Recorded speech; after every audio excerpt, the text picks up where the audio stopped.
আসসালামু আলাইকুম ওয়া রাহমাতুল্লাহি ওয়া বারাকাতুহু। আলহামদুলিল্লাহি ওয়াহদা ওয়াসসালাতু ওয়াসসালামু আলা আবদিহিল মুস্তাবা আল মুস্তাফা ওয়া আলা আলিহি ওয়া সাহবিহি রাশাদা। বন্ধুরা, দি ইসলামিক পডকাস্ট থেকে স্বাগত জানাচ্ছি মাসুম বিল্লাহ বিন রেজা। আজ আমার সাথে কোহোস্ট হিসেবে রয়েছেন বিশিষ্ট ইসলামী চিন্তাবিদ, শিক্ষাবিদ, গবেষক, লেখক, বিশ্ববিদ্যালয়ের শিক্ষক ডক্টর মোহাম্মদ মতিউর ইসলাম। আসসালামু আলাইকুম ওয়া রাহমাতুল্লাহি ওয়া বারাকাতুহু। ওয়া আলাইকুম আসসালাম ওয়া রাহমাতুল্লাহি ওয়া বারাকাতুহু। মুহতারাম, কেমন আছেন সব মিলিয়ে? আলহামদুলিল্লাহ, আল্লাহ ভালো রেখেছেন, ভালো আছি। আপনি কেমন আছেন? আলহামদুলিল্লাহ, আমিও ভালো আছি। আজ আমরা কথা বলবো প্রেম, বিয়ে এবং তরুণদের পথ চলা, এই বিষয়গুলো নিয়ে।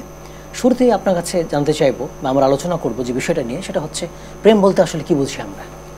বিসমিল্লাহির রহমানির রহিম, আলহামদুলিল্লাহ, ওয়াসসালাতু ওয়াসসালামু আলা রাসূলিল্লাহ ওয়া বাদ। প্রেম, ভালোবাসা এগুলো কাছাকাছি অর্থবোধক শব্দ। প্রতিদিনের পুষ্টির চাহিদা পূরণে পরিপূর্ণ আস্থায় আরবি ইউএইচটি মিল্ক, ভালোবাসার বিশুদ্ধতায়।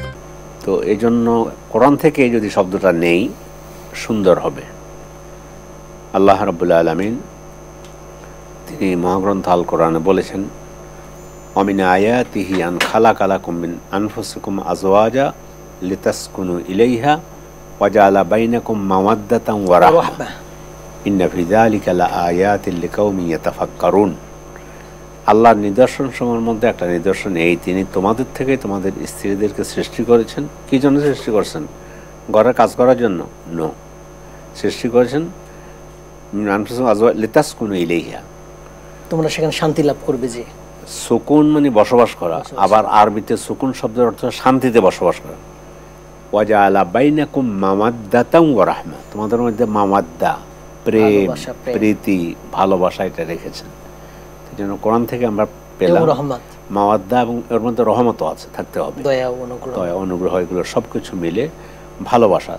তো ভালোবাসা তো থাকবেই আমাদের দুনিয়াতে। মায়ের জন্য আমার ভালোবাসা আছে, আমার সর্বপ্রথম হলে আমার রবের জন্য আমার ভালোবাসা আছে, আমার রাসূলের জন্য ভালোবাসা আছে, আমার মায়ের জন্য আমার ভালোবাসা আছে, আমার স্ত্রীর জন্য আমার ভালোবাসা আছে, আমার সন্তানের জন্য ভালোবাসার ক্যাটাগরি আছে। এক একজনকে সন্তানকে সন্তান হিসেবে ভালোবাসবো। কিন্তু এক কথায় আপনি যেটা বলেছেন যে প্রেম বা ভালোবাসা বলতে আমরা কী বুঝি, সেটা এটাই যে অন্তরের অন্তঃস্থল থেকে কারোর সাথে আমার সখ্যতা গড়ে ওঠা, ভালোবাসা কাউকে, এটা হলো ভালোবাসার সংজ্ঞা। এবং আর কোরআনে কারিমে মাওয়াদ্দা শব্দ বলা হয়েছে ভালোবাসাকে বলে আর কি। তো যেটা স্বামী স্ত্রীর কথা বলা হয়েছে, এটা হলো শাব্দিক অর্থ বললাম।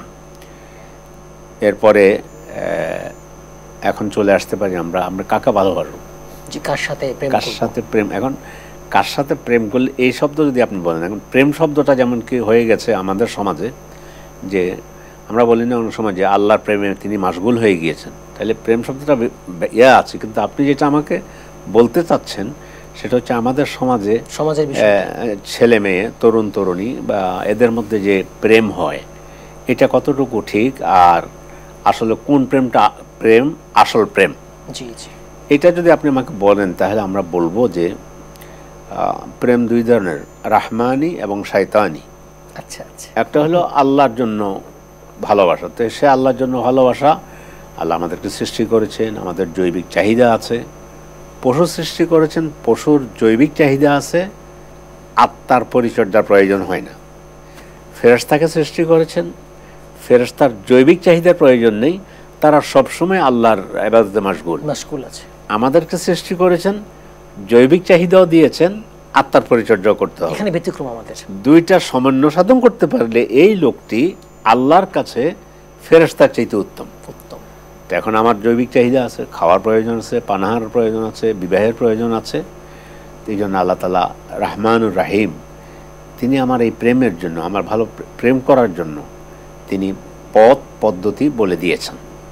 রব্বুল আলামিন কোরআনে কারিমে তিনি মানুষের জৈবিক চাহিদা পূরণের জন্য আল্লাহর বান্দা, সেই পূরণটা যেন ইবাদতের ভিতরে হয়ে ওই প্রেমটা যেন তাকে জান্নাতে নিয়ে যায়।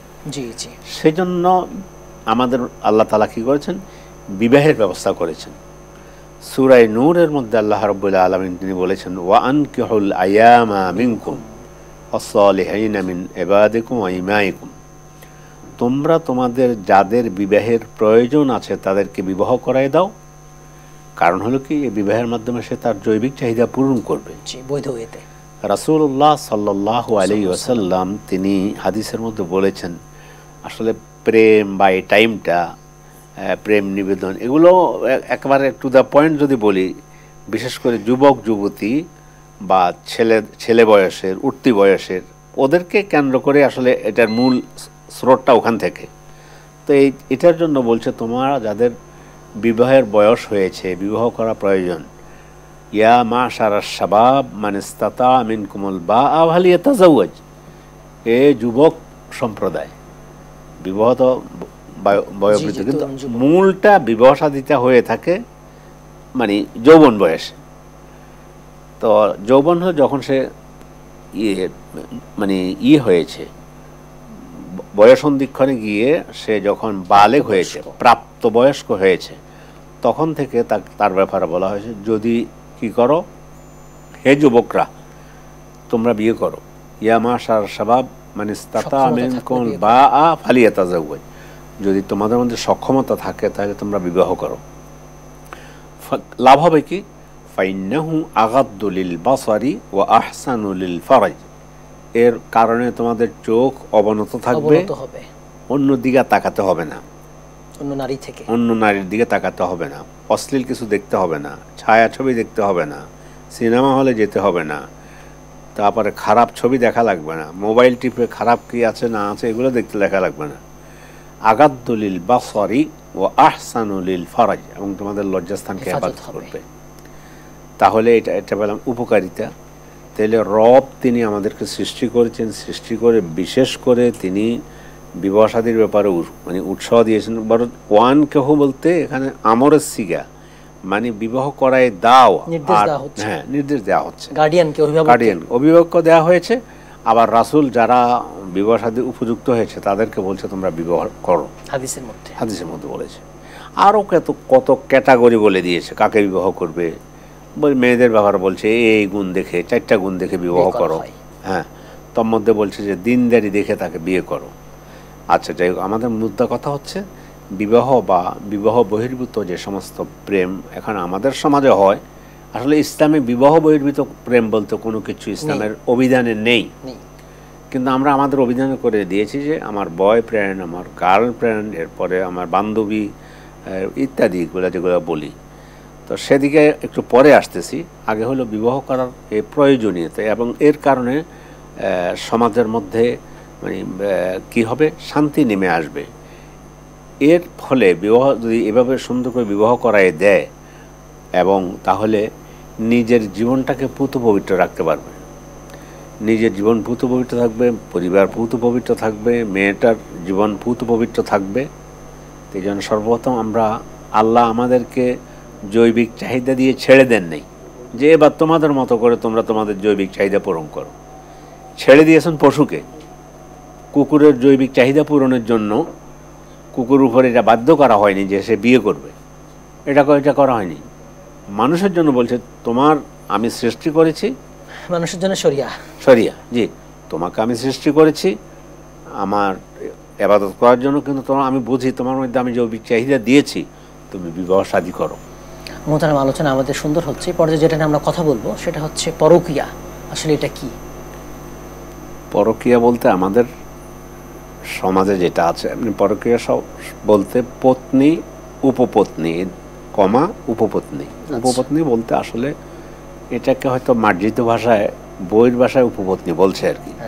কিন্তু আসলে সঠিক অর্থ হলো এই পরকীয়া বলতে নিজের হাজবেন্ডকে বাদ দিয়ে হোক অথবা স্ত্রীকে বাদ দিয়ে, মানে নিজের স্ত্রীকে বাদ দিয়ে, অথবা স্ত্রী আছে সাথে ভিতরে অন্য এক মেয়ের সাথে সম্পর্ক করা, অথবা স্ত্রী নেই অন্য মেয়ের সাথে সম্পর্ক করা।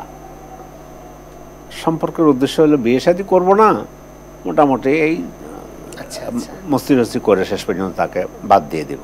তো আমরা যদি এটা এভাবে বলি তাহলে হলো উপপত্নী গ্রহণ করা। আরবিতে এটাকে খালিলা শব্দ বলা হয়। নিজের স্ত্রীকে রেখে বা স্ত্রীর অজান্তে অন্য মেয়ের সাথে সম্পর্ক গড়ে ওঠানো। সে মেয়ে বিবাহিতা হতে পারে, অবিবাহিতা হইতে পারে, দুটো দিক। এটাই ব্যভিচারিণী, এবং এটাকে ব্যভিচার বলা হয়। তো সেটাকে এখন সুন্দর রূপ দিয়ে অর্থ দিয়ে উপপত্নী এগুলো শব্দ বলা হয়। হাদিসে আসছো যে একসময় মদ পান করবে, কিন্তু মদকে আর তোমরা মদের নামে অন্য নামে পান করবে। ঠিক জেনাটাও হবে ওইভাবেই। পরকীয়া বললো, পরকীয়া প্রেমে পড়েছে, পরকীয়া প্রেমের তো কোনো প্রয়োজনই নেই, হওয়ার সুযোগও নেই। আমরা আলোচনার শুরুতে যে আয়াতটা পড়েছি সূরা রুম 21 নম্বর আয়াত, আমাদের দর্শকদের জন্য যেন মনে রাখে, সেখানে আল্লাহ কার সাথে প্রেম করতে হবে বলে দিয়েছে। বিবাহ শাদী করে তোমার স্ত্রীর সাথে তুমি প্রেম করো। ফলে আমাদের একটা স্লোগান এভাবে হওয়া উচিত, বিয়ে করে প্রেম, প্রেম করে বিয়ে নয়। এই স্লোগানটি আমরা দেওয়ার চেষ্টা করব এবং এটা মানারও চেষ্টা করব। পরকের কুফল আসলে কি কি আছে? কুফল তো বহু কুফল আছে। কুফলের ভিতরে পুরোটাই কুফল। যদি ইসলামী রাষ্ট্র থাকতো, এখন তো আজকাল জেনা ব্যভিচারের কোনো শাস্তিযোগ্য অপরাধ না। জেনা এখন শাস্তিযোগ্য অপরাধ না, ব্যভিচার শাস্তিযোগ্য অপরাধ না। অপরাধ হলো, অথচ কবিরা গুনাহ। এটা কবিরা গুনাহ তো কঠিন কবিরা গুনাহ। যদি ইসলামী রাষ্ট্র থাকতো, শাস্তির তখন বিবাহিত হলে এক ধরনের শাস্তি হতো, অবিবাহিত হলে আরেক ধরনের শাস্তি হতো, শাস্তির আওতায় আসতো। এখন আপনি যদি কোর্টে গিয়ে বলেন যে অমুকে জেনা করেছে অমুক, তাহলে বরং আপনাকে ফাঁসাই দিবে, আপনি জেলে চলে যাবেন। ওরা ওদের মনে চেয়েছে এটা করছে, এটা এখন আর কোনো অপরাধ নয়। অপরাধ হলো ধর্ষণ। ধর্ষণ মানে মেয়েটা রাজি ছিল না, অনিচ্ছাকৃত তাকে, এটা। কিন্তু আমরা আমাদের মূল আলোচ্য বিষয় যদি ফিরে আসি, যে পরকীয়া প্রেম, এই পরকীয়া প্রেম বলতে এখানে অন্যের বিবাহিত স্ত্রী তার সাথে প্রেম করে, বিশেষ করে এটা বিদেশে যারা অবস্থান করছেন, ওদের তো এখন নতুন একটা নাম দিচ্ছি আমরা এখন, আমাদের রেমিটেন্স যোদ্ধারা। তরুণ রেমিটেন্স যোদ্ধারা, তরুণ হোক আর যেটাই হোক, নাম দিয়েছে তাদের। এটা হয়তো বিদেশে আছে, তো এই জন্য স্ত্রীর কাছে টাকা পাঠাচ্ছে, স্ত্রী স্বামীর টাকা প্রেম আরেকজনের সাথে সম্পর্ক গড়ে, এটা বহু কাহিনী সব নিয়ে চলে মাসাইল নিয়ে আমাদের কাছে প্রশ্ন করা হয়েছে, বহু প্রশ্ন। দুই একটার অবতারণাও করতে পারি, যে সুন্দর করে বলছে যে এই জিনিসটা নিয়ে তোর ভাবিকে দিয়ে দিবি, বিদেশ থেকে আসছে। জিনিস দিতে গিয়ে শেষ পর্যন্ত দুইজনের সাথে সম্পর্ক হলো 3-4 মাস দেশে যেটা ছিল, একটা স্বামী স্ত্রীর মতোই ছিল। স্বামীর অধীনে থেকে অন্যের সাথে স্বামীর টাকা দিয়ে মস্তি মারা, যদি এভাবে বলি। তো এটা ইসলাম ন্যাচারাল দিন।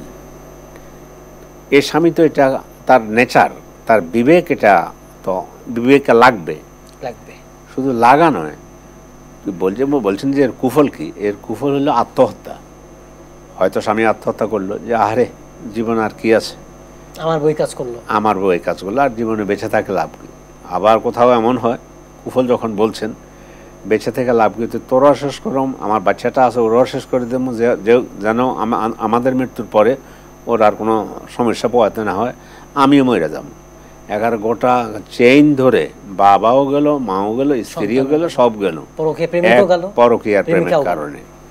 তো এই জন্য আজকে সমাজের মধ্যে এটার যে বিষ ভাস্প ছড়িয়ে পড়েছে, এ থেকে সমাজকে উদ্ধার করার জন্য আজকের এই দীপ্ত টিভির এই প্রোগ্রামও ছোট্ট একটা কাজ হলো। আমাদের দর্শক যে কয়জন দেখতেছেন আমাদেরকে, ওনারা সচেতন হবেন।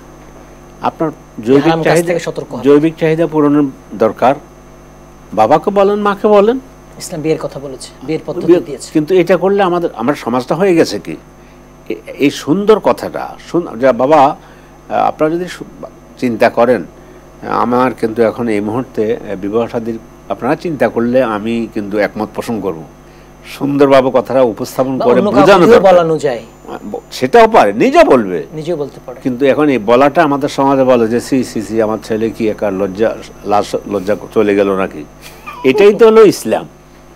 আব্বু আপনারা যদি চিন্তা করেন এই ধরনের, আমি মানসিকভাবে প্রস্তুত আছি। কি তার চাহিদা, অন্য চাহিদা প্রকাশ করছে, এটা কেন প্রকাশ করতে পারবে না? করবে না, হারাম কাজ না করে।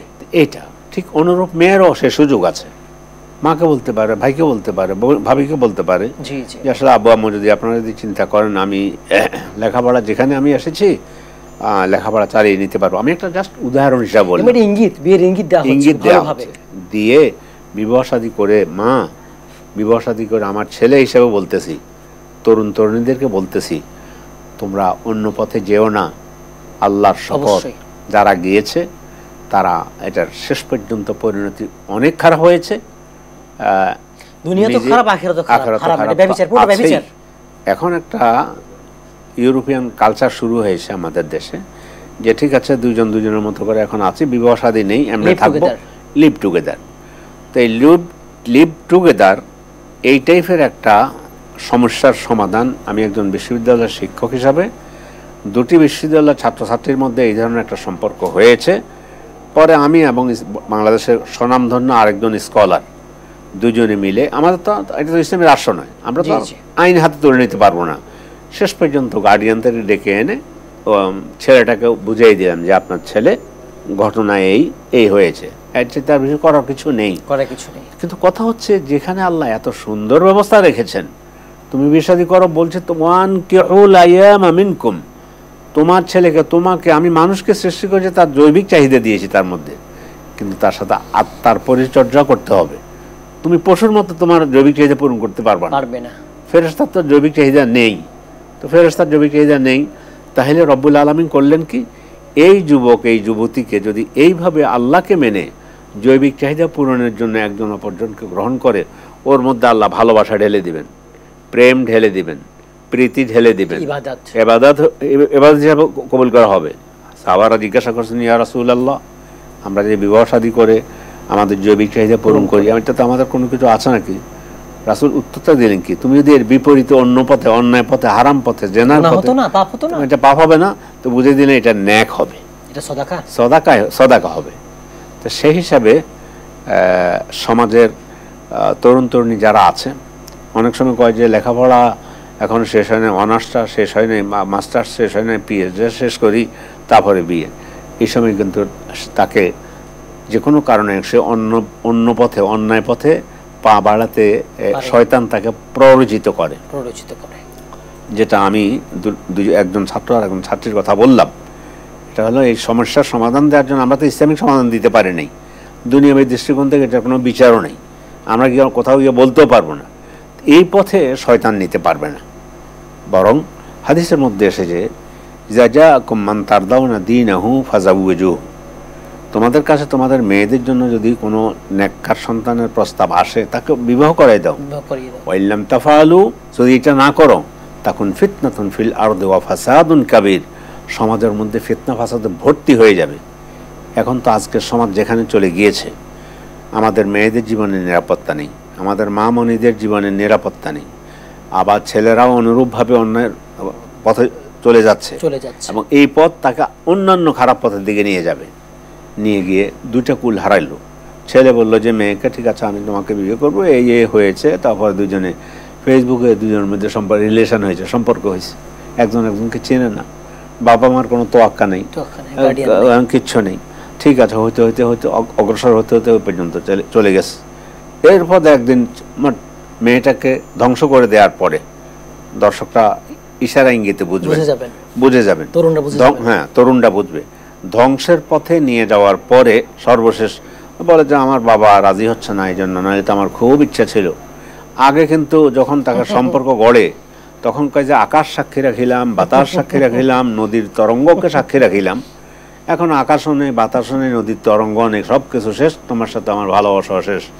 মেয়ে তখন বলে যে আমি এখন কি করবো, আমি এখন আত্মহত্যা করব। তখন সে আত্মহত্যার দিকে পা বাড়ায় যে আমাকে তো শেষ করে দিয়েছে, তা আমি বেঁচে থাকার আপনি আহারে। ওহ, যদি আত্মহত্যার উপর আমাদের কখনো আলোচনার সুযোগ আছে তখন বলবো যে ও তো ওকে মানে চির জাহান্নামী করে ফেলতেছে। আত্মহত্যার উপরে আমার একটা ইউটিউব চ্যানেল আছে, নাজাতের দিশা, ওর উপর আমি আত্মহত্যার উপর একটা প্রোগ্রাম করেছি, এটা নেটে আলোচনা করেছি। যাই হোক, আমি ওটা বুঝাতে চাচ্ছি, আমি বুঝাতে চাচ্ছি আত্মহত্যার পথ বেছে। আরো হয়েছে কি, এখন হলো কি, ছেলের বাড়িতে গিয়ে মেয়ে এখন অনশন ধর্মঘট শুরু করছে, মেয়েকে এখন বিয়ে করবে না। এই সমাজে তখন হই হুল্লোড় পড়ে গেল, এই হইলো সে হলো। ইসলাম হলো স্ট্রেট কার্ড তোমাদের জন্য, ইহদিনাস সিরাতাল মুস্তাকিম, সরল সঠিক পথ আমাদেরকে দেখান, সোজা পথ দেখাই দেন, সোজা পথ। তোমার জন্য বিয়ের ব্যবস্থা আছে, তোমার মাকে বলো, বাবাকে বলো, বিয়ে শাদী করে তোমাদের জৈবিক চাহিদা পূরণ করো, রব্বুল আলামিন তোমাদের রিজিকের ব্যবস্থা করবেন। তো এখন হয়েছে কি যে আমাকে পিএইচডিও করতে হবে, বিয়েও বসবো না, জৈবিক চাহিদাও আছে, ফলে অন্য একজনের সাথে ওই যেটা বলছিলাম উপপতি অথবা উপপত্নী, হ্যাঁ, এই পথে গিয়ে তারপরে যাওয়ার পরে তো এটার কুফলটা তখন তো সারা জীবন তাদেরকে ভোগ করতে হবে। আর অথচ আমি হালাল পথে বিয়ে শাদী করবো, আমার একটা সংসার হবে, আমি আনন্দ সহকারে, এটা কি কেউ বলতে পারেনি যে অমুকের সাথে আমার জানাবে বিচার হয়েছে। ইসলাম যে ন্যাচারাল দিন এটা তো কেউ বলবে না। বলো বিয়ে শাদী করার পর বলবো যে ভাই আসসালামু আলাইকুম, কেমন আছেন, আমি তো বিয়ে শাদী করেছি। রাসূলুল্লাহ ওই যে সাহাবীর কথা বললাম আমাদের আগের আলোচনায়, যে বনু কায়নুকা বাজারে গিয়ে বেচা কেনা করেছেন, উনি একদিন হঠাৎ, উনি এখন ধনী হয়ে গেছেন। ওই যে আনসারি যে সাহাবী সাদ ইবনে আবি ওয়াক্কাসের সাথে সম্পর্ক করে দিয়েছে, তো বিয়ে উনি ব্যবসা বাণিজ্য করে অনেক পয়সার মালিক হয়ে গিয়েছেন। আচ্ছা, বিয়ে শাদী করার মতো মোহরানা দেওয়ার মতো অবস্থা হয়েছে, বিয়ে শাদী করেছেন। করার পরে তারপর একদিন রাসূলের সামনে আসলেন, বিয়ের পরেই ওই গায়ের মধ্যে ওই জাফরানের আতর ব্যবহার করেছে। আচ্ছা, জাফরানের আতরটা একটু হলুদ টাইপের হয়। এখন এটাকে টেনে এনে কয় যে হলুদ অনুষ্ঠানটা করা জায়েজ আছে। কোথায় আতর আর কোথায় অন্য ধর্মের হলুদ অনুষ্ঠান? আমরা পর্দার খেলাপ তো আছে, অবাধ মেলামেশা, এগুলোই এই পরকীয়া। প্রথমত পরকীয়ার জন্য পথটা খুলে দেয়া। ইসলাম যেভাবে বলছে আমার মেয়ে যদি ওভাবে চলে তাহলে পরকীয়ার পথ সে খুঁজে পাবে না, কিন্তু তার প্রয়োজন মেটানোর জন্য তাকে বিয়ে শাদী করে দেওয়ার জন্য বাবা দায়িত্ব রয়েছে, বড় ভাই দায়িত্ব রয়েছে। বিশেষ করে একটি মেয়ে, অনেক মেয়েরা বলে যদি ইসলাম আসে আমাদের অধিকার দেবে কি না। আমি হলে ওখানে উত্তর দিতাম যে মা, তোমাকে কি ইসলাম চর্চা করার সুযোগ নিশ্চয়ই তোমার হয়েছে, হয়তো আমি পজিটিভ বলতাম, কিন্তু তুমি তো প্রশ্ন করা দরকার ছিল ইসলাম আমাকে যা অধিকার দিয়েছে, ইসলাম আসলে কি, ইসলামের রাষ্ট্র কায়েম হলে কি আমাকে সেই অধিকারগুলো দেবে? কারণ ইসলাম মহিলাকে যে অধিকার দিয়েছে, একজন মেয়ে যখন সে ছোট মেয়ে তখন সে বাবা মায়ের কোলে, তখন আমি তাকে মানে নিয়ামত বলতে পারি। যখন সে বড় ভাইয়ের কাছে তখন তাকে রহমত বলতে পারি। যখন সে স্বামীর কাছে তখন তাকে আমানত বলতে পারি। যখন সে মায়ের কাছে তখন তাকে জান্নাত বলতে পারি। মায়ের পায়ে নিচের সন্তানের জান্নাত। এত অধিকার, এত অধিকার নিরাপত্তা চাদরে ঘিরে রেখেছে। নিরাপত্তার চাদরে এমনভাবে ঘিরেছে, ছেলে না খেয়ে মারা দিতে পারে, কিন্তু মেয়ের না খেয়ে মারা যাওয়ার সুযোগ নেই। তার জন্য হয়তো বাবা, নইলে বড় ভাই, নইলে মা, ছেলে, সকলকে দায়িত্ব দিয়েছে। আবার নইলে পুরো জীবন, এরপর স্বামী আছে, কিন্তু সেটা না করে নিজেরা নিজেদের মতো চিন্তা করে। সেই চিন্তা করে তারা এভাবে করে যে ঠিক আছে আমার মানে আসলে জৈবিক চাহিদা মানুষের আছেই, এবং আজকাল তো রাস্তায় বের হলে আপনি স্বাভাবিকভাবেই বুঝবেন। আরডি নিয়ে এলো আসল ফ্রুট পাল্প দিয়ে তৈরি আরডি ফ্রুট ড্রিঙ্কস, লিচু আর অরেঞ্জের দুটি অসাধারণ ফ্লেভার। আমরা সমাজে যে অবস্থা দেখি আমাদের মেয়েদের, রাসূল যেমন কি আমাদের এই মানে আধুনিক এই সময়ের জন্য যেমন কি কথাটা আল্লাহ রাসূল বলেছেন, কি বলেছেন? মহিলা পরিহিতা বিবস্ত্র শব্দটা দেখেন, অনুবাদ দিয়ে তো ওনার কথাকে আমরা করতে পারবো না। তারপর ভাবটা এটা পড়ছে কিন্তু আসলে বিবস্ত্র, আবার উলঙ্গ হয়ে আবার আনন্দ বোধ করতেছে, তাও প্রকাশ করতেছে মিডিয়াতে গিয়া যে আমাকে দেখে যে মানুষ এই যে উলঙ্গ হয়ে, অর্ধ উলঙ্গ হচ্ছে আরো নিচে, এইটা হয়ে কাপড়ে গায়ের মধ্যে শরীরে যে কাপড় আছে সেটা পোশাক ধরা যায় না, এই টাইপের কিছু পরে এখন বলতেছে যে আমি যে মানুষের ওয়াও পাইলাম মানুষের পক্ষ থেকে, এটা তো আমার জীবনের জন্য একটা আমার সার্থকতা। এই যে জনগণ আমাকে ভালোবেসেছে, ওয়াও করে উঠছে আমাকে উলঙ্গ দেখে। আমরা যেমন কি সেই যুগে পড়েছি। তো বলছিলাম এই যে আমার এগুলো দেখে আমার যুবকটা, আমার ছেলেটা, আমার ভাই, ছোট ভাই অথবা আরেকজন, আমার মেয়েটা আস্তে আস্তে এই পরকীয়ার দিকে চলে যাচ্ছে, বিবাহের পথ ছেড়ে।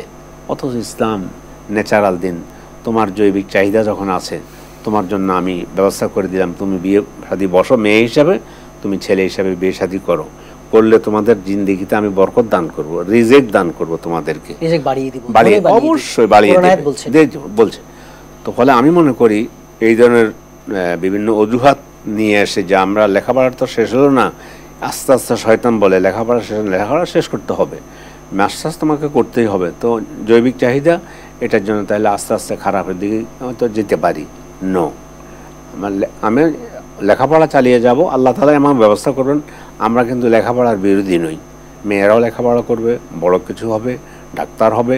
আমাদের একদল মহিলা ডাক্তার, কথার কথা গাইনি স্পেশালিস্ট হওয়া আমাদের জন্য ফরজে কিফায়া। জি জি, নইলে ওখানে ছেলে গিয়ে যদি গাইনি সিজার করবে, এই সব কিছু মিলে ফরজে কিফায়া বলতেছি। তাই লেখাপড়ার প্রতি আমি অনুৎসাহিত করতেছি না, লেখাপড়া আমাদের প্রত্যেক খাতে লাগবে।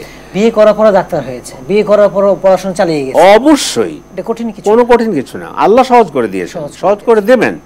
কিন্তু এই ধরনের ওই অজুহাত এনে শয়তান আমাদের সামনে দাঁড় করিয়ে দিয়ে তারপরে আমাদেরকে আবার সামনে তো আমাদের ওপেন সিক্রেট, যেটা ছেলে মেয়েদের আজকাল পর্দা বলতে, তো এখন পর্দা করা মানে হলো মৌলবাদী হয়ে যাওয়া, পর্দা করা মানে হলো এতে এরা প্রগতিশীল নয়, নাউজুবিল্লাহ, হ্যাঁ ব্যাকডেটেড, এগুলো শব্দ ব্যবহার করা হয়। নো, এরাই প্রগতিশীল, এরা দিনকে বুঝেছে, এরা আল্লাহকে বুঝেছে, এরা লেখাপড়া করে। ইসলাম সব যুগে যুবকোপযোগী, সব যুগেই ইসলাম আধুনিক। এ ব্যাপারে সুন্দর একটা কথা ঢাকা বিশ্ববিদ্যালয়ের যে সলিমুল্লাহ খান, তিনি একজন দার্শনিক ও শিক্ষাবিদ, সুন্দর একটা কথা বলেছেন যে ইসলাম সব যুগেই আধুনিক, ইসলামের একটা আধুনিকতা সব যুগে থাকে, অথবা গড়ির কাটা সবসময় আধুনিক। কেউ একজন তাকে প্রশ্ন করেছিল যে এখন আধুনিক তো মধ্যযুগ, বলছে না মধ্যযুগ যুগ না, সকল যুগে একটা আধুনিক যুগ থাকে। তো মুহাম্মদ সাল্লাল্লাহু আলাইহি ওয়াসাল্লাম যে এসেছেন, উনি যে আধুনিকতা নিয়ে এসেছেন, এর চেয়ে আর আধুনিক ইসলাম আমাদেরকে পৃথিবীতে কিয়ামত পর্যন্ত দেবে। যদি কেউ বলে যে এর চেয়ে আধুনিক ইসলাম দেব আছে, তাহলে এটা আমি বলবো যে দিন সম্পর্কে জানে না। আর যদি কেউ বলতে পারে, তাহলে আমি এই ধরনের চেহারার জিন্দেগিতে কখনো বসবো না, চ্যালেঞ্জ ছড়ে দিলাম। রাসূলের সময়কার ইসলামই ছিল সর্বাধুনিক ইসলাম। একটা কথা আছে, তো রাসূলের সময়তে মানে ছিল না, ওই যে প্লেন ছিল না, মেট্রো রেল ছিল না। এখন কোনো ব্যক্তি যদি বলে, তো রাসূলের সময় তো আপনি তো বলছেন ইসলাম আধুনিক ছিল, তো এখন আধুনিকতার তো এটাও একটা বিষয়। এটা হলো আল্লাহ রাসূল বলেও দিয়েছেন, আনতুম আলামু বিউমুরি দুনিয়াকুম, দুনিয়ার সম্পর্কে তোমরা আমার চেয়ে বেশি জানো, দুনিয়ার প্রযুক্তি, তোমার এই প্রযুক্তি সম্পর্কে। কিন্তু ইবাদত বলে ইসলাম মানবতার যত ধরনের সমস্যা আছে, সকল সমস্যার সমাধান ইসলাম বলে দিয়েছে, মুহাম্মদ সাল্লাল্লাহু আলাইহি ওয়াসাল্লাম বলে দিয়েছেন। মেয়েদের কথা বলে দিয়েছেন, যুবকদের কথা বলে দিয়েছেন, যুবতীদের কথা বলে দিয়েছেন, এই সকলের কথা, সকলের সমস্যার সমাধান সুন্দরভাবে রাসূল সাল্লাল্লাহু আলাইহি ওয়াসাল্লাম দিয়েছেন। এর চেয়ে সুন্দর আর কোনো সমাধান পৃথিবীতে কেউ দিতে পারবে না। তাহলে আমাদের উচিত হলো, আপনি যেটা বলেছেন, একটা হলো বিবাহ শাদীর জন্য আমরা আমাদের সন্তানদেরকে উৎসাহ দিব, আর একটা হলো পরকীয়ার দিকে নিয়ে যেতে পারে এই সকল পথ আমরা বন্ধ করে দেব। এবং তো এই জন্য বন্ধ করতে হলে আমাদেরকে অন্তত শালীন একটু চলাফেরা তো করতে হবে। কিন্তু এখন এই শালীন চলাফেরাটাকেই কিছু লোক আছে, তারা বলে যে এরা প্রগতির অন্তরায়, অথবা এরা প্রগতিশীল নয়, এরা নাকি প্রগতিকে বোঝা নেই। এই জন্য আমাদেরকে আসলে আমাদের জ্ঞান অর্জন করতে হবে, ইসলাম পড়ার দিন, জানার দিন, বুঝার দিন। তারপরে ইসলাম আমার বৈবাহিক জীবন সম্পর্কে কি বলেছে, কি কি বলেছে, এই বলেছে। এভাবে যদি আমরা আমাদের ছেলে মেয়েদেরকে করে তাদেরকে সুন্দর সংসার গড়ে দিতে পারি, তাহলে দেখবেন যে পরকীয়া বলতেও কিছু থাকবে না, বিবাহ শাদীর মাধ্যমে একটা সুন্দর সোনালী পরিবার গড়ে উঠবে, সমাজ উপকৃত হবে, দেশ উপকৃত হবে। এই জন্য আমরা আমাদের গার্ডিয়ান যারা আছেন তাদেরকে বলবো, ছেলে মেয়েদের প্রতি যত্ন নিন।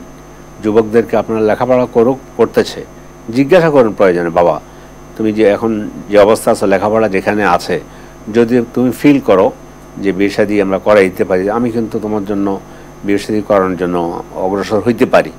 এই ধরনের শালীন ভাষার কথাগুলো বলে তাদেরকে আমরা সৎ পথে রাখার জন্য, ভালো পথে রাখার জন্য, দিনের পথে রাখার জন্য আমরা চেষ্টা করতে পারি। আর অনুরূপভাবে মেয়েদেরকে আমরা এভাবে সর্বপ্রথম হলো তাদের পোশাক পরিচ্ছেদ, এগুলোতে আমরা এমনভাবে বলবো অন্তত পক্ষে শালীন পোশাক পরার জন্য, তারপরে হলো হিজাবটা করার জন্য আমরা তাদেরকে বলবো। সাথে তাদেরকে বলবো যে মত বিনিময় করবো, এটাই হলো সভ্যতা। বাবা মা ছেলে টেবিলে বসে একটা করুক ছেলে মেয়েদের মধ্যে, যে পারিবারিক বৈঠক হোক, যে মা আমরা এখন যে পর্যায়ে আছি, তুমি এখন যে বয়সে পৌঁছছ, দুনিয়ার অবস্থাও ভালো নয়, সব কিছু মিলে আমরা এই ধরনের একটা সুচিন্তা করতে পারি কি না। মেয়ে হয়তো একটু বলতে পারে, এই বলার মধ্যেও লজ্জা নেই। সমস্যা হয়ে গেছে আমরা দিন বুঝি না। আমাদের দেশে হয় কি, ছেলেকে বিয়ে করাবে, দেখতে যায় বাবা আর মেম্বার আর ওই যে আরও এলাকার আরও গণ্যমান্য দুই একজন, হেরা দেখে আসে। ওখানে ভালো খাবার দিয়েছে, এসে বললো যে মেয়ের সব ঠিক আছে, কিন্তু দারুণ পরিবার, বিয়ে করো। কিন্তু আসলে মেয়ের চোখ একটা টেরা, একটা কথার কথা বললো, অথবা খুব ছেলে যে একটু যে টাইপের মেয়ে চাচ্ছে, কিন্তু ছেলে যদি দেখতে যাইতো তাহলে বলতো যে আজকাল দুনিয়া একবার কেমন হয়ে গেল, এত বেয়াদবি, ছেলে নিজে দেখতে গেছে। অথচ এটাই হলো সাইন্টিফিক কথা, সে দেখবে, দেখে তার পছন্দ হয়েছে, তখন তাদের পারিবারিক জীবন শেষ হওয়া পর্যন্ত তাদের মধ্যে সুসম্পর্ক বজায় থাকবে। বাবার পছন্দ হয়েছে, বিয়ে করাই দিয়েছে, বাবার পছন্দ হয়েছে, বিয়ে করাই দিয়েছে, ছেলের পছন্দ হয় না, পরে সমস্যা শুরু হয়েছে। তো এই জন্য আমাদেরকে খেয়াল রাখতে হবে আমরা যেন আমাদের ছেলে মেয়েদেরকে বিবাহ শাদীর ব্যাপারে সচেতন থাকি, সময় হলে সঠিক সিদ্ধান্ত নিতে পারি, আর এর বিপরীত স্রোতে যাতে না যেতে পারে সেই জন্য আমরা ওই ব্যবস্থা গ্রহণ করব। আল্লাহ তাআলা তৌফিক দান করুন, আমিন আমিন। মুহতারাম, এবারে যে বিষয়টা আমরা আলোচনা করব সেটা হচ্ছে জৈবিক চাহিদা পূরণের পদ্ধতিটা, সঠিক পদ্ধতিটা। জি, জৈবিক চাহিদা তো অনেক কিছু, খাওয়া জৈবিক চাহিদা, ঘুমানো জৈবিক চাহিদা, কিন্তু আপনার অনুষ্ঠানের আজকের আলোচনার বিষয় হচ্ছে অর্থাৎ নিজের জৈবিক চাহিদা বলতে নিজের বিবাহ করে নিজের জৈবিক চাহিদা পূরণ করা, যৌন চাহিদা। আপনার কথা যেটা আপনি বোঝাতে চাচ্ছেন সেটা হচ্ছে যৌন চাহিদা পূরণের জন্য জৈবিক চাহিদার এটা একটা বিষয়। এই জন্য রব্বুল আলামিন দেখেছেন যে আমার বান্দাকে আমি জৈবিক চাহিদা দিয়ে সৃষ্টি করেছি, এই জন্য তিনি নির্দেশ দিলেন যে ওয়ান কাহুলাইয়ামা মিনকুম, আমার বান্দাদেরকে তোমরা যাদের বিবাহের প্রয়োজন তাদেরকে বিবাহ করায় দাও। রাসূলুল্লাহ সাল্লাল্লাহু আলাইহি ওয়াসাল্লাম উৎসাহ দিয়েছেন, ইয়া মাশারাশ শাবাব, এই যুবকরা, কারণ বিবাহ শাদীর ব্যাপারটা আসলে যৌবনকালের সাথে সম্পৃক্ত বেশি, বার্ধক্যে উপনীত হলে সেটা দুই একটা, হাজারে 10,000 একটা, কিন্তু আসলে তো বিবাহের বিষয়টা যৌবনকালে। তো রাসূল নিজেও বললেন, হে যুবক সম্প্রদায়, তোমরা বিবাহ শাদী করো। ফলে আমরা পেলাম যৌন চাহিদা পূরণের জন্য ইসলাম এত সুন্দর পথ নির্দেশ দিয়েছে যে তোমরা বিবাহ শাদীর মাধ্যমে করো। আর বিবাহ শাদী কেমনে করতে হবে সেটাও বলেছে, মেয়ের অধিকার কি দিবে সেটাও বলা হয়েছে। সব কিছু মিলে ইসলামের পদ্ধতিকে, পন্থাকে অবলম্বন করে যদি জৈবিক চাহিদার জন্য অর্থাৎ যৌন চাহিদা পূরণের জন্য, তখন যেটা যৌন চাহিদা থাকবে না ওটা ইবাদতের মধ্যে চলে আসবে। বিবাহ শাদী করেছে, একটা পরিবার গঠন করেছে, পারিবারিক একটা সুন্দর ঐতিহ্য, এটা আমাদের এখনো আল্লাহ রেখেছেন আমাদের মধ্যে, আমাদের দেশে আল্লাহ তাআলা এখনো অন্যদের কৃষ্টি কালচার যে আগ্রাসন, এর ভেতরেও মোটামুটি আমরা এখন যে পর্যায়ে আছি আলহামদুলিল্লাহ, আল্লাহ শুকরিয়া আদায় করতে। তারপরেও আমরা আমাদের দর্শকদেরকে বলবো, আপনারা আলাপ করুন, বসুন, চিন্তা করুন, নিজের ছেলেকে নিয়ে, মেয়েকে নিয়ে, তরুণ সমাজকে নিয়ে, কার প্রয়োজন আছে, তার বিবাহের প্রয়োজন আছে, কিন্তু হয়তো বা বলতেছে না বাবাকে লাজ লজ্জায়। এই লাজ লজ্জা এটা আমি বিশেষ করে আমার মনে হয় পাকবার তো উপমহাদেশ এটা বেশি, যে বিয়ের কথা আবার বাবা মামাকে বলতে গেলে বলবে যে বেয়াদবি করতেছে। না, বলতে পারে আব্বু, ওই যে আমি মাঝে একবার বলেছিলাম, প্রস্তাব দিতে পারে, ওনারাও প্রস্তাব গ্রহণ করতে পারেন। আমাকে ঢাকাতে বাড়ি করতে হবে, গাড়ি করতে হবে, তারপরে বিয়ে করতে হবে। আবার বাবাও তো প্রস্তাব দিতে পারে। হ্যাঁ, অবশ্যই অবশ্যই দেখে ওইটাই বলে যে আমি গার্ডিয়ান, আমি তোমাদের মতামত চাচ্ছি বা তোমার মতামত চাচ্ছি, আমি এভাবে আমাকে সুযোগ দাও, আমি তোমার বিয়ে শাদীর ব্যাপারে, মেয়ে হোক আর ছেলে হোক, আমি চেষ্টা করে যাব। তাই এইভাবেই যদি আমরা আমাদের জীবনটাকে, অর্থাৎ এই জৈবিক চাহিদা বলতে যৌন চাহিদা মিটানোর জন্য বিবাহ শাদী করে, এটা তখন হয়ে যাবে হালাল এবং ইবাদতে পরিণত হবে। এর বহির্ভূত যেটা হবে সেটা পশুর জীবন হবে, আর সেটা হবে জাহান্নামের দিকে না নেয়ার জন্য, জাহান্নামের দিকে নিয়ে যাবে। এই জন্য আমরা আমাদের অভিভাবকদেরকে সবাইকে অনুরোধ করব, আপনারা এই বিষয়টি দেখবেন, ছেলে মেয়েদের সাথে মত বিনিময় করবেন, নিজেরা উদ্যোগ গ্রহণ করবেন। অবশ্যই হ্যাঁ, গুরুত্ব আছে। তো এই জন্য বিশেষ করে মেয়েদের ব্যাপারে বেশি সচেতন থাকা দরকার। মেয়ে দেখলো যে হয়তো বিয়ে শাদী হচ্ছে না, তাহলে সে নিজে নিজে তখন ফেসবুকে একজনের সাথে এই টিকটক করে কিছু করবে, একটা কিছু করে ভেগে যাবে। কেন আপনি পথ দিবেন তার জন্য? আপনি তার সাথে মত বিনিময় করেন যে মা তুমি তো মোটামুটি এখন প্রাপ্তবয়স্ক উপনীত হয়েছো, আমরা এখন যদি সুচিন্তা করি, ভালো চিন্তা করি, তোমাকে বিয়ে শাদী দেওয়া, তুমি কি মনে করো? দেখবেন যেগুলো অনেক কমে যাবে। ইসলামকে ফলো করুন, জিন্দেগি সুন্দর হয়ে যাবে, সহজ হয়ে যাবে, পরিবার সুন্দর হয়ে যাবে, সমাজ সুন্দর হয়ে যাবে, দেশ সুন্দর হয়ে যাবে, যুবক যুবতীদের জীবন সুন্দর হয়ে যাবে, একটা সোনালী পরিবার গঠিত হবে। নাইলে কিন্তু ওই যে বলছি পরকীয়ায় পড়ে শেষ পর্যন্ত আত্মহত্যা অথবা অনশন ধর্মঘট অথবা হইতে হইতে এটা হইতে হইতে অথবা গোটা ফ্যামিলির সবাইকে মেচাকার করে দিবে, মেরে ফেলবে। তো এগুলো থেকে আল্লাহ আমাদেরকে হেফাজত করবেন, আমরা আল্লাহর কাছে দোয়া করি। আবার হচ্ছে যে এখানে যে বিষয়টা আমরা আলোচনা করছিলাম, আমরা কোনো কারণ ছাড়া বিয়েকে দেরি করছি। আমাদের সমাজ, আমাদের দেশে মেয়ের বয়স বেশি হয়ে গেলে আবার বিয়ের সমস্যা, এটা দেখতে পাচ্ছি আমরা। জি, ছেলে বেশি বয়স হয়ে গেলে বিয়ের সমস্যা, তখন গাড়ি বাড়ি ঠিকই হয়েছে, চাকরি হয়েছে, বউ পাচ্ছে না। এটা ইসলাম আসলে ঠিক বলেছে, ঠিক সময় বাস্তব কথা বলেছেন। আমি নিজেই এর একটা উদাহরণ, সেটা হচ্ছে এই, আমাকে আমার বন্ধু অনেক বড় প্রফেসর, বাংলাদেশের স্বনামধন্য একজন, আমাকে ফোন দিয়ে বলেছে যে ছেলের জন্য একটা মেয়ে দেখবেন, তবে একটা সমস্যা হয়ে গিয়েছে, ছেলের বয়স 36 বছর হয়ে গিয়েছে, 36 বছর, অমুক দেশে পিএইচডি ডিগ্রি লাভ করেছে, এই জন্য আস্তে আস্তে হয়েছে, এখন পাত্রী খুঁজে পাচ্ছি না।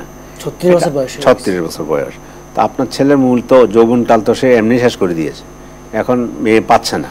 তো এই জন্য এই সমস্ত ব্যাপারে বিয়ে শাদীর উপযুক্ত হয়েছে, বাস বিয়ে শাদী করাই দেন সুন্দর মতো। যদি তারপরে পিএইচডি করবে, হ্যাঁ করবে, অসুবিধা কি? তো এই জন্য এইসব বিষয়ে যদি আমরা স্মরণ রাখতে পারি, তাহলে পিতামাতাও সন্তুষ্ট থাকতে পারবেন, পরিবারও সন্তুষ্ট থাকবে, মেয়েও অন্যায় পথে পা বাড়াবে না, ছেলেও অন্যায় পথে পা বাড়াবে না, নিজদেরকে পরকীয়ার দিকে ঠেলে দিবে না, নিজদেরকে জান্নাতের পথে ঠেলে দিবে, বিবাহ শাদী করে আল্লাহ সন্তুষ্টি লাভের দিকে ঠেলে দিবে। আল্লাহর কাছে তৌফিক কামনা করি। আল্লাহ আমাদেরকে ইসলামকে বোঝার তৌফিক দান করুন, ছেলে মেয়েদের প্রতি আমাদের দায়িত্ব কি এগুলা বোঝার তৌফিক দান করুন। তাদেরকে আল্লাহ তাআলা বিবাহ শাদীর মাধ্যমে একটা সুন্দর সংসার করার তৌফিক দান করুন। আর পরকীয়ার দিকে আমরা যেন নিজ হাতে নিজের সন্তানদেরকে ঠেলে না দেই, আল্লাহর কাছে দোয়া করি। আমিন আমিন। সর্বশেষ যেটা বলতে চাচ্ছি সেটা হচ্ছে আমাদেরকে গার্ডিয়ানদেরকে হুঁশিয়ার হতে হবে, ছেলে মেয়েদেরকে হুঁশিয়ার হতে হবে। গার্ডিয়ানরা উপযুক্ত সময় যদি সঠিক সিদ্ধান্ত নিতে পারেন আমাদের যুবক যুবতীদের জন্য, ছেলে মেয়েদের জন্য, তাহলে এটা তাদের জন্য কল্যাণ হবে, আপনার জন্য কল্যাণ হবে, আপনার পরিবারের জন্য কল্যাণ হবে। অনুরূপভাবে ছেলে মেয়েদেরকেও সচেতন হতে হবে যে হ্যাঁ, এখন আমি আসলে যদি বিয়ে শাদী করি তাহলে আমার জীবনকে আমি খারাপ কাজ থেকে বাঁচিয়ে রাখতে পারবো। বাবার কাছে বলতে পারে এবং মায়ের কাছে বলতে পারে, মেয়ে মায়ের কাছে বলতে পারে। এভাবে যদি আমরা মতবিনিময়ের মাধ্যমে সুন্দরভাবে ছেলেদের পারিবারিক জীবন আমরা গঠনের জন্য সহযোগিতা করি, এটা সবার জন্য কল্যাণ হবে। তো আমরা আল্লাহর কাছে তৌফিক কামনা করি, আল্লাহ তাআলা আমাদের যারা গুরুজন আছেন, অভিভাবক আছেন, তাদেরকেও সঠিক সিদ্ধান্ত নেওয়ার তৌফিক দান করুন, ছেলে মেয়েদেরকেও সঠিক সময়ে সঠিক সিদ্ধান্ত নেওয়ার তৌফিক দান করুন এই বিবাহ শাদীর ব্যাপারে এবং খারাপ কাজ থেকে বেঁচে থাকার জন্য। আমিন আমিন। জাযাকুমুল্লাহ খাইর, আপনাকে আমাদের মূল্যবান সময় দেওয়ার জন্য ধন্যবাদ। আপনাদেরকে ধন্যবাদ, আপনাকে এবং দীপ্ত টিভির পরিবারকে আমাকে ডাকার জন্য, আহ্বান করার জন্য। বন্ধুরা, আজ আমরা কথা বলছিলাম প্রেম, বিয়ে এবং তরুণদের পথ চলা। বিয়ের গুরুত্ব অনেক জীবনে, ইসলামও বিয়ের গুরুত্ব দিয়েছে। বিয়ের পরে আমাদের প্রেম করতে হয়, বিয়ের আগে না, ইসলাম সমর্থন করে না, আর এটা যুক্তও না। আমরা যদি হারাম সম্পর্কে জড়িয়ে যাই তাহলে আমাদের দুনিয়াও হারাবে, পরকালও হারাবে। তাই আসুন তরুণদের বলবো আমরা হালাল সম্পর্ক গ্রহণ করি, হারাম থেকে বেঁচে থাকি, বিয়ের মাধ্যমে আমাদের জৈবিক চাহিদা পূরণ করি। আল্লাহ তাআলা তৌফিক দান করুন, আমিন। আসসালামু আলাইকুম ওয়া রাহমাতুল্লাহি ওয়া বারাকাতুহু। প্রতিদিনের পুষ্টির চাহিদা পূরণে পরিপূর্ণ আস্থায় RD UHT মিল্ক, ভালোবাসার বিশুদ্ধতায়।